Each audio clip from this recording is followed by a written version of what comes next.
Hey there, everyone. This is Shivaan. He's a third year medical student studying at King's College London, and he's going to be sharing some epic things in this podcast episode. Hello, Shivaan. Hi. Hi. First of all, let me just say that you are like the prime guest of this podcast because I've been finding it very hard to get a medical student to do. And upon top of that, you are from King's. So I do have some nice things to ask you, and I've also asked my friends some questions to ask you. So this should be fun. Your fans, my friends, everyone's gonna get to know little things about you. So Yeah. my first question is, why did you choose medicine? And you can elaborate on this. Okay.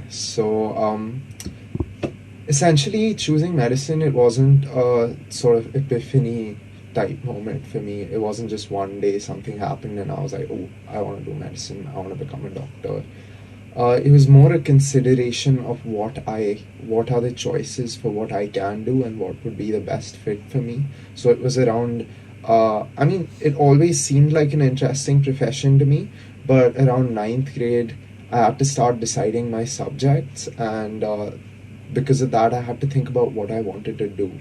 And after considering everything, medicine looked like a good option to me for a few reasons. One, that I was interested in science quite a bit, and especially biology and chemistry. I definitely had an inclination towards those, but that's not enough for medicine. I also liked medicine because it seemed like a dynamic profession, something that's like, you know, not just sitting at your desk or sitting in a lab and doing work alone. You're constantly interacting with patients, you're on the move, you're doing a lot of practical things, practical skills, procedures, all of that. And all of that together really engaged me. And when I started looking into medicine a little more, I found out that there's so many different opportunities within medicine itself. So it's not a very restrictive career. You can practice clinical medicine, you can go into teaching, you can do research. There's so many different things, and in doing all this, you can have such a massive impact on someone's life as well, which is just, you can't expect Yeah, something it is. more It from is a it's career, a feeling of high you you get know. sometimes. It's hard to explain it, right? But Yeah. I'm pretty sure when you said that you were going into medicine, your parents must have told you like maybe there are better careers that pay more than that. So did you ever take maybe salary and money into account that maybe you would have earned more if you chose another field? No, that's definitely a consideration.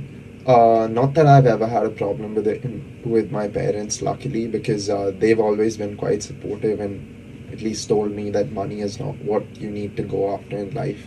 If you do what you're passionate about, success Yeah, and that money really will makes things follow. better, doesn't it? Yeah, it does. But it's definitely a concern. Like, I won't lie and say that it's not.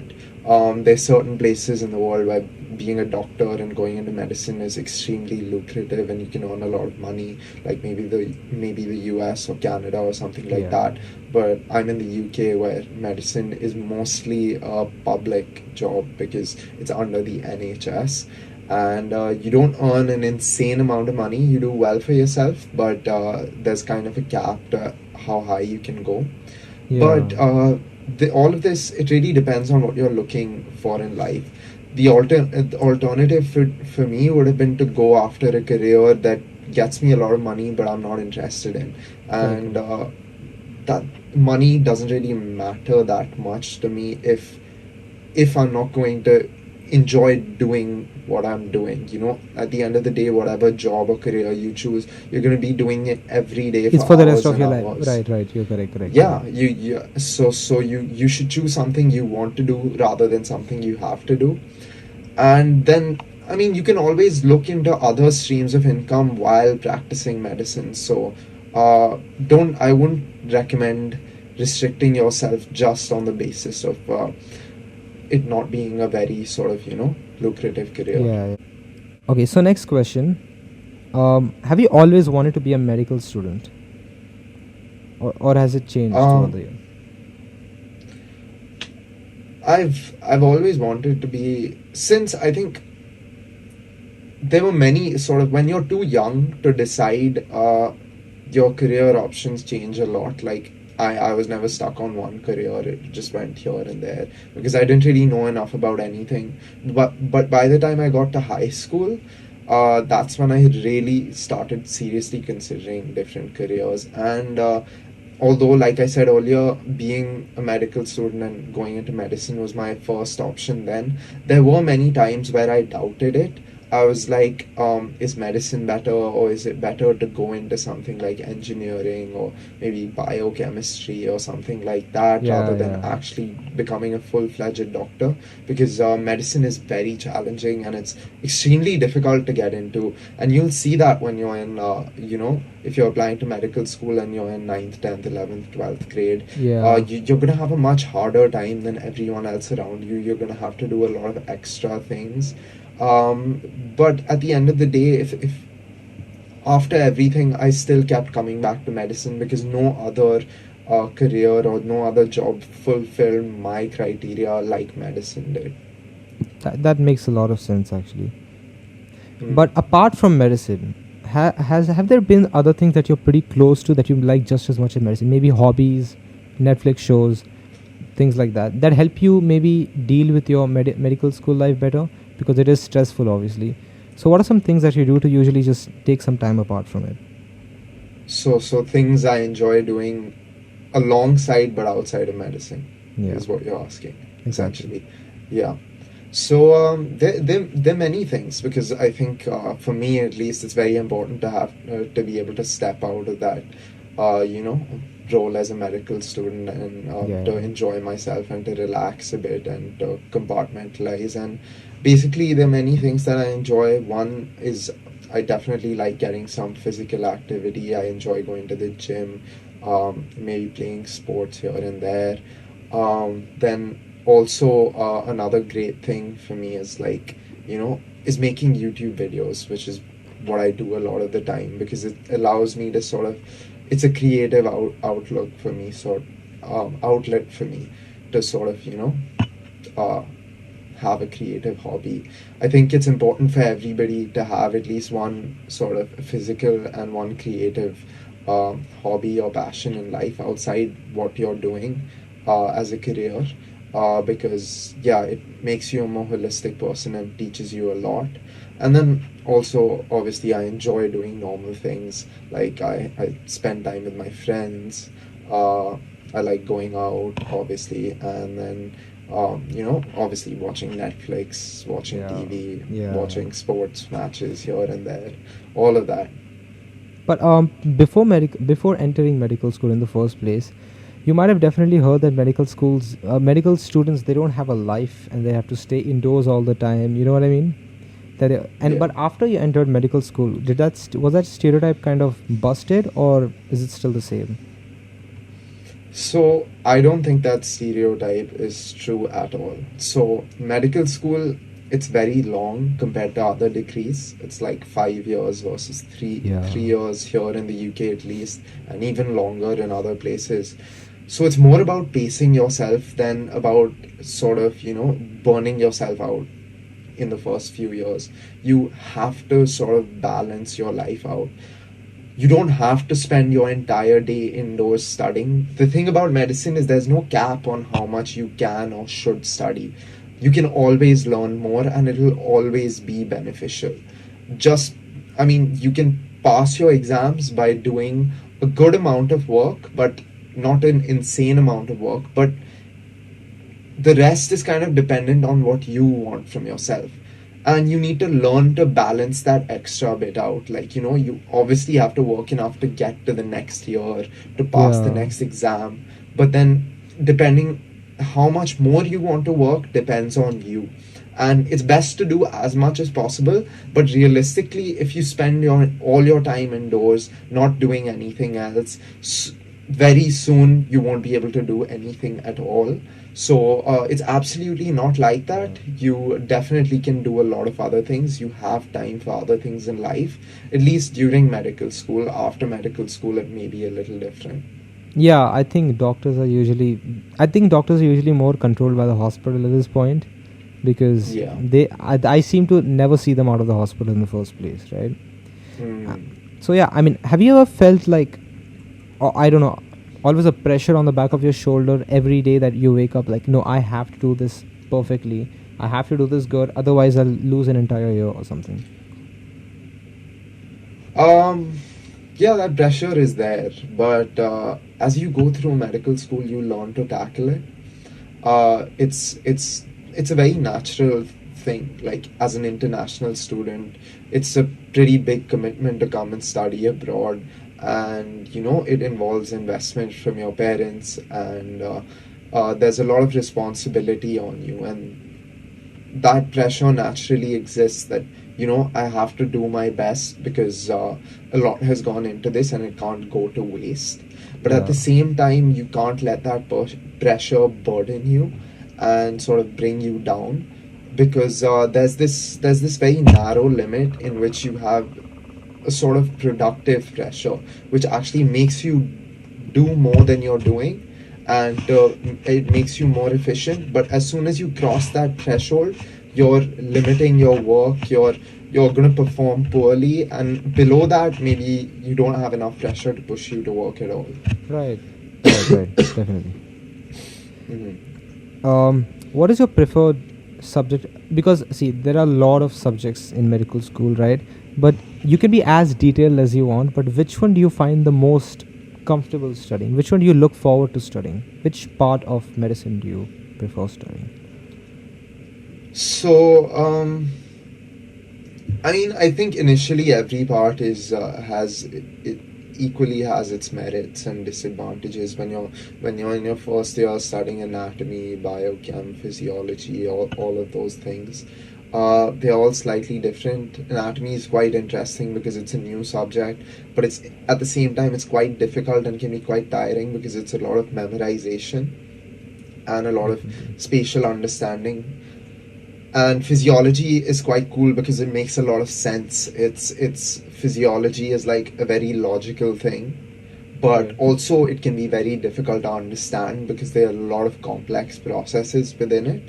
Yeah. And then obviously everything else, the biochem part and all of that, it really reminded me of biology and chemistry in school. So Okay. that was really nothing new. All of that was good and great, but what I've been enjoying most in medical school is actually studying clinical medicine and studying Okay. cases right now. Yeah, so when your second year begins, all your syllabus and everything becomes much more clinically oriented. So you're focusing more on actual clinical presentations, diseases, actual patients, and not just seeing one part on its own. You're seeing things more holistically. Your the problem solving aspect comes in much more, which is my favorite part of medicine. You have to sort of figure things out, make a diagnosis based on the information presented to you, come up with a treatment plan based on the information presented to you, and that's really what I like best right now. Yeah, Clinical medicine. yeah, That seems to be okay. Yeah. Yeah. I think if I ever choose medicine, which I have in the past, but then again, I'm going back and forth, and I think I have a yeah. few years to No, decide. that's But natural. yeah, it's been it's been a long ride. But for some reason, I keep coming back to medicine. Right now, I'm in like, I don't know. I have to weigh all the factors. So I think this interview is Hmm. an excuse for me to get a little information on my in my head too. Actually, right. Yeah. But No, the more speaking you of know, the which, better. exactly. Hmm. But speaking of which, how was your story exactly about getting into Kings? What do they have, an entrance exam or Right. something? So to get into Kings, there are many different factors, but essentially the three most important ones are: one is your school grades, so like your 12th grade results, and the second is your 10th grade results, or what they call it here is GCSEs and IGCSEs. So if you've done that, I mean, if you're in India, I know that's I'm available in I India, am but not actually doing the everybody IG does it. the IG board right now, so that's a good thing. You're doing the IG, exactly. So everybody who's doing the IG, it's pretty straightforward as to how they consider it. And then the third part is your entrance exam, which is the UCAT. It's the University Clinical Aptitude Test, and it's a reasoning based exam. It's very, very time constrained, and it involves things like quantitative reasoning, verbal reasoning, abstract reasoning, and decision making. So, those four sections, and then it has a fifth section that's graded slightly differently called the situational judgment test, in which you're basically given different clinical scenarios and you have to determine ethically which is the best sort of response or the best way to handle it. Okay, okay, I see. But after you, I think after you finish 12th, how much time does it exactly take to graduate your medicine and become an F1 doctor?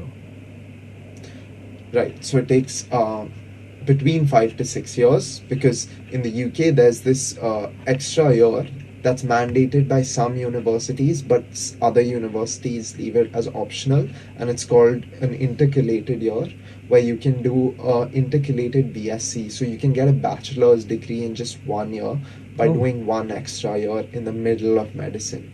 Now that's, like I said, that's mandated by some universities, but others leave it as optional. So in King's, you don't have to do it, so you can graduate in 5 years. But in other universities like Imperial, UCL, Oxford, Cambridge, it's mandatory. You have to do that. right, right, right. So I think it depends on which college you take, right? Yeah, pretty much. So when you first joined medical school, you must have definitely faced some backlash because it was definitely must have been different from regular school. Am I right? Hmm. So what are some Yeah. things that you did to maybe cope with that? Because it obviously pushes you back. But what are some things that you found that made it easier? Maybe, I don't know, having tea or anything that is your way to just make it easier. So, yeah, I think the main difficulties when I came to medical school, if I think about it, it was one thing was that in school, if you're a medical student, you're quite good at in school. You're comparatively, you're going to be a really good student, and Yeah. scoring very high in all of your classes compared to everyone else. Yeah. That's no longer going to be the case necessarily in medical school, because you're amongst the other smartest people and All right. other most capable people. So that's definitely something that's difficult.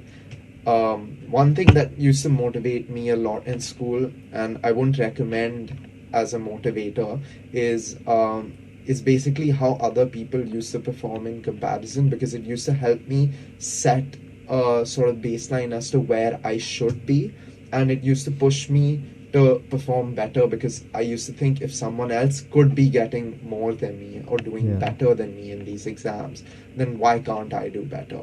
That means I'm leaving something on the table and not fully taking, Right. advantage of it. And then you retrace So, your steps. Correct. yeah, exactly. But in medical school, I can't do that anymore. There were over 400 students when I joined in my year, which is a Yeah. ridiculous amount of people, and I cannot possibly know how everybody performed. And yeah, you basically, I mean, naturally, you don't know how everyone else is doing, so you have to set a standard for yourself, Yeah. It's not really and as you easy, can't. is it? Right. Yeah, you so it's difficult to judge when you're doing well, when you're not doing well. Is this a good score? Is this not a good score? Because you get statistics roughly that you're in this percentile or that percentile, but it still doesn't give you an as good an idea of how everyone is performing or how Right. difficult the Right. exam Right. was for everybody. So you really feel like you're giving this degree alone in that way. Um, so yeah, that's essentially one of the difficulties. But at the end of the day, then what you have to do is just make sure you do better and better and better compared to yourself, and eventually you'll end up in Definitely. a position where you're performing the best that you possibly So can. I think it's just to You know? find, I think, your own way of maybe making it easier, right? A more Yeah. personalized way. Yeah. I think, and I think Hmm. I think I think it gets easier as you learn more about yourself, right? I think grinding in Yeah. medical school gets easier as you learn about how you study. But I don't really think that your friends' grades and everything are that accessible to you as it is in school, is it? That the teacher No, doesn't no. just In announce, school, "Hey, yeah, in Shivaan, you school, scored." Yeah, you know. Yeah, in school everyone's discussing it. The teacher says, "Oh, he scored the highest." You know, everybody's like, "I got this much. How much did you get?" That's Right. not the case anymore. There are downsides Yeah. to that too, though. I face that. Yeah, no, in a way, I think it's actually good because you can naturally develop a bit of a toxic mindset if you're constantly comparing yourself to others as much as it may motivate you. Definitely. There are always downsides to something like that because not everyone takes it as, I don't know, motivatingly. You know what I mean? I know Yeah, some kids in yeah, my class that just straight up lash out and they start blaming it on others. But I think that's just a yeah. stress because our finals are coming up. So absolutely have to pay attention to everyone's performance, right? Because again, if you Hmm. just become the best of whatever students that you are with right now, it'll be better. There was one time in our class, I think everyone scored absolutely crap marks, okay?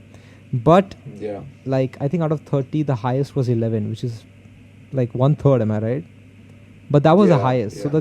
the person who got the highest was like really proud. But I'm like, yeah, okay, you got the best of the entire class, but you didn't get the best. You know what I mean? Hmm. So yeah, Hmm. but I definitely think that thinking about your grades in the longer run would help more than just Yeah, limit it to your classmates, right? yeah. All right. So now that we are past all that stressful stuff, tell me your meal of choice for studying. My meal of Interesting choice. question, isn't it? Jeez, that's God, I have to. that's that's a complicated one. Oh, Uh, I really don't think I have a go-to meal. Like I don't think I have just one go-to meal or anything like that. Cooking and making food is something that that I've gotten pretty used to after coming to university. Like right, here, right. you have to do everything yourself, and it's expensive if you don't cook your food yourself. Why So don't we? because of Yeah, that, but yeah, I was just saying because of that, you have to. I've sort of incorporated eating a variety of different things, cooking a variety of different things. So I don't really think there's one thing that I stick to in that way. you Yeah, usually cook at home, right? I think. yeah. Right. Almost all the time. So Yeah. what's like the easiest Mm. thing to cook? Like the second you wake up. The second I wake up for breakfast, Yeah. it's Because I think that's when you're it's the all. laziest, so, right? Because you just woke up and I'm like, I need something to eat right now, right? Yeah. I mean, I honestly enjoy like my breakfast because it like gets me ready for the day and sort of Exactly. like You're if looking eating forward to the something nice, breakfast. it like yeah it motivates you to wake up a little bit. So what I usually have is I have like some form of like eggs. Because that's really easy to make, whether you want to like just fry them on the pan, just scramble them in a minute, or you want to like boil them, whatever, and then like just Right. toast with that and maybe a coffee or something, like something. Yeah, pretty much Definitely. that's the easiest thing to make, like I literally. wake up for And breakfast, honestly.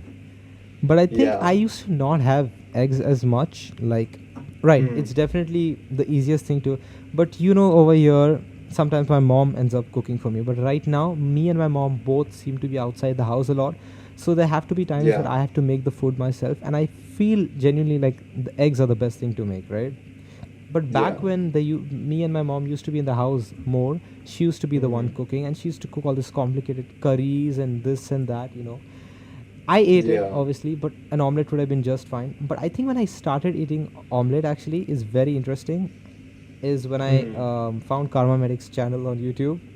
I saw his Oh morning wow. routine, right? Yeah. And he was Mm. making the omelette with the basil leaf, the feta cheese, and the tomatoes. So I'm like, okay, let me Tomatoes. try that too. Yeah. I already like his channel. Let me try that out, and I liked it a lot. So I have been Yeah. eating eggs ever since that. I think Yeah. definitely Yeah. right. No. But does well, obviously not all days are the same, and I think especially in London, you don't necessarily have the brightest days, do you? No, no, no. There are a Right, lot of exactly. gloomy patches. Yeah, Luckily, today is a sunny day, but that's pretty there are rare, times isn't where it? it's gloomy the whole week. Right, right. So does the weather usually affect how you feel productive and how you study, or do the windows usually stay closed?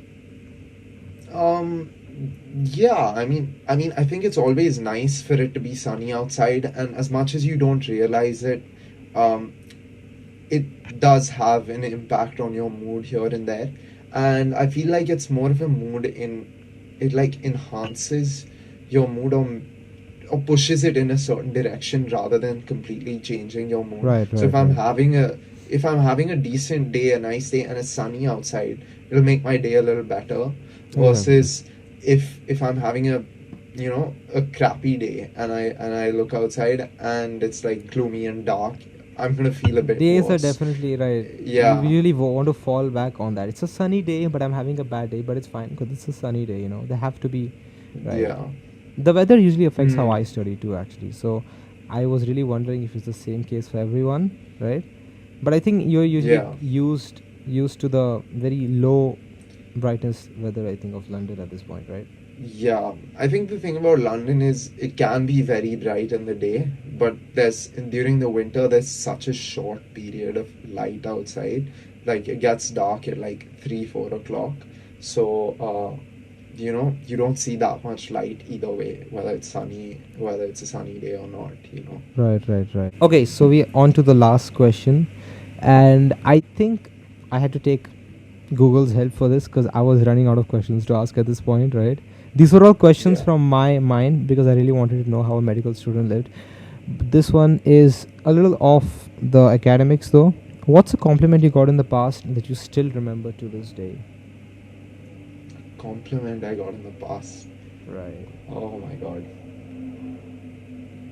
Hmm. Well, that's a very, very complicated question.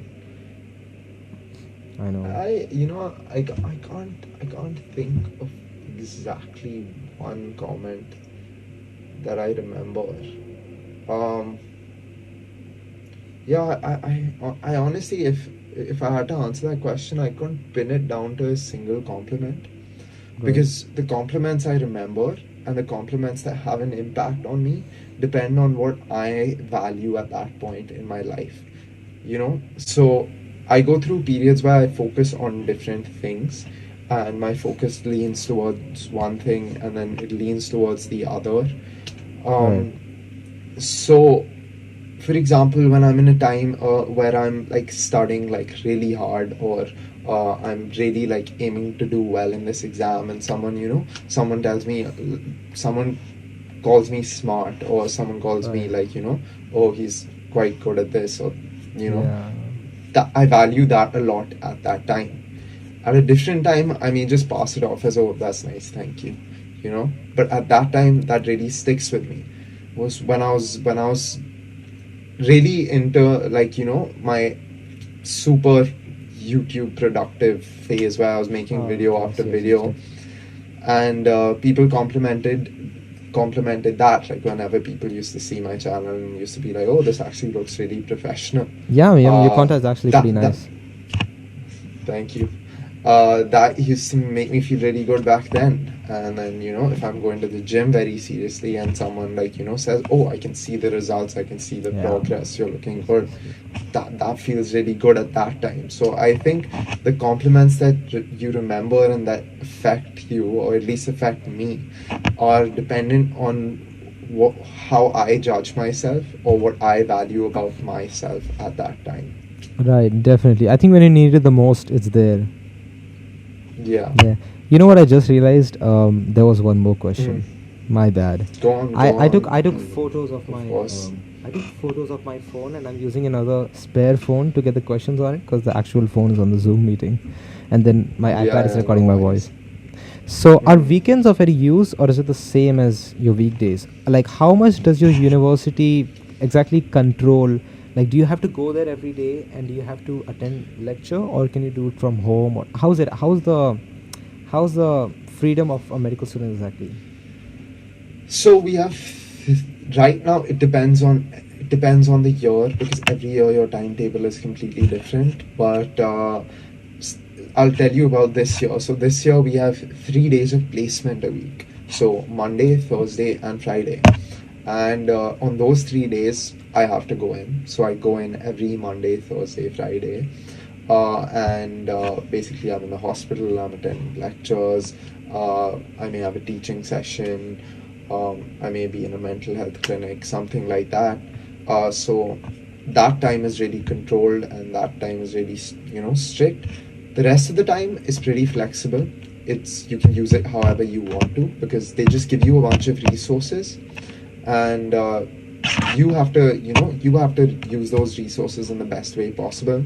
There's a lot of time to sort of involve yourself in other things, society work, uh, you know like other sort of like peer tutoring things and stuff like that, or other roles and responsibilities you take up, and they really want you to control your time in the best way you can. Weekends are not really controlled by the university at all. They don't schedule anything on weekends, but how you use your time on the weekends is really up to you. It's definitely a good idea to use it as a time to relax, because a week can get quite stressful. Yeah.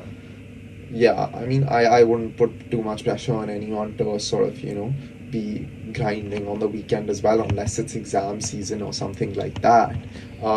You can, but you can continue to do productive things on the weekend. Like I said, you can continue doing your society work, your other sort of extracurricular activities or co-curricular activities in med school, and all of that. But the time is really in your control.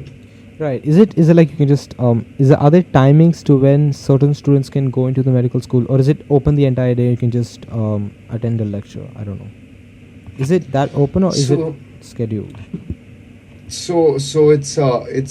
it depends on the activity. That's the thing. Many things are pretty much like you have to go for them, or your attendance does matter.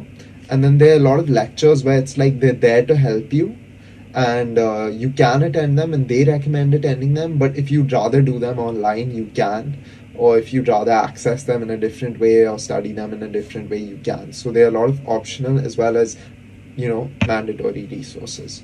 That definitely that's definitely a good thing. So Yeah. I mean, I have I think a lot of my doubts have been cleared with this meeting actually, because most of these questions were I'm happy to obviously hear from that. right, and you've really opened my mind, and I think you've given me how do you say that, a different view on how medical school actually is. So I'm genuinely gonna thank you for that. And No, other than of that, course. Glad I to help think out.